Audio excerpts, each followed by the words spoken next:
প্রত্যেকটা প্রবাসী এই প্রবাসে আসার পরে একটা চিন্তা সবসময় করে থাকেন,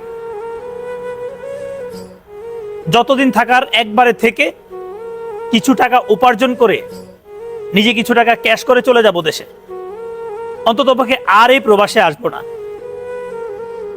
কারণ যে যত বড় স্বপ্ন দেখেই আসুক না কেন এই প্রবাসের মধ্যে, আসার পরে তারা একটা কথা চিন্তা করেন, হয়তো আমি আমার জীবনে অনেক বড় পাপ করেছি, যে কারণে আজকে আমি অন্যের দেশে এসে গাধার মতো কাজ করছি।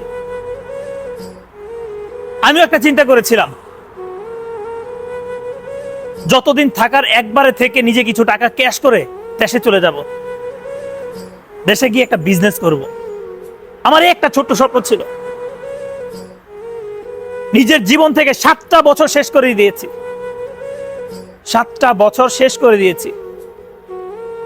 যখনই আমি ওই পরিকল্পনাটা করলাম যে দেশে যাওয়ার পর একটা বিজনেস করব, চলে যাই দেশে, এবং যখনই ওই বিজনেসের ব্যাপারে আমার নিজের মা বাবা, যারা এই পৃথিবীতে আমাকে জন্ম দিয়েছেন, তাদের সাথে পরামর্শ করি যে আমি বিজনেস করব, তারা তখন আমাকে টাকা দিতে নারাজ, আমাকে টাকা দিবে না। এতটা বছর বিদেশ করে তাদের কাছে যত টাকা আমি উপার্জন করেছি সব টাকা তাদের কাছে দিয়েছি, কিন্তু দিন শেষে যখন আমি দেশে যাই বিজনেস করব এই চিন্তা করে, তাদের কাছে একটা টাকা তো পাইনি, বরং আরো দেখি তাদের আরো 7 লক্ষ টাকা ঋণ, 7 লক্ষ টাকা ঋণ। যখনই আমি ওই ব্যাপারে তাদের কাছে প্রশ্ন করি, প্রতিবাদ করি, আমি তাদের কাছে হয়ে গেছি খারাপ। তারা আমাকে বলেন আমাকে নাকি জন্ম দিয়ে তারা ভুল করেছে, খাইয়ে পরিয়ে বড় করেছে, আমি নাকি বিয়ে করার পর হয়ে গেছি। তারা আমাকে এই কথা বলে।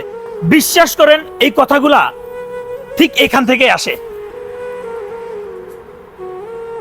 এত বছর গাধার মতো খেটে নিঃস্বার্থে তাদের কাছে যত টাকা উপার্জন করেছি সব টাকা দিয়েছি, কিন্তু একটা সময় তারা আমাকে ঘর ছাড়া করে দিয়েছে, আমাকে ঘর থেকে বের করে দিয়েছে।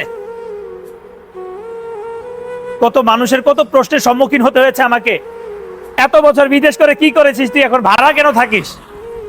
আমি মনে করি একটা প্রবাসীর জন্য সবচাইতে কষ্টকর বিষয় হচ্ছে এটা। একটা বার চিন্তা করে দেখেন না, যাদের জন্য এত খাটলেন আপনি, নিজের কাছে একটা টাকা না রেখে সব টাকা তাদের কাছে দিয়ে দিয়েছেন, এবং দেশে যাওয়ার পর দেখলেন তাদের আরো অনেক টাকা ঋণ হয়ে আছে। এই বিষয়ে প্রতিবাদ করাতে আজকে আপনাকে যদি ঘর ছাড়া করে দেওয়া হয়, আপনার কেমন লাগবে?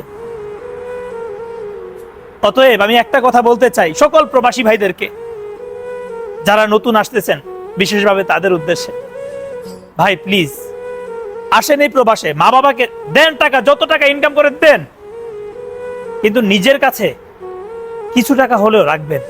না হলে এই আমার মতো আপনাকেও পচকাতে হবে।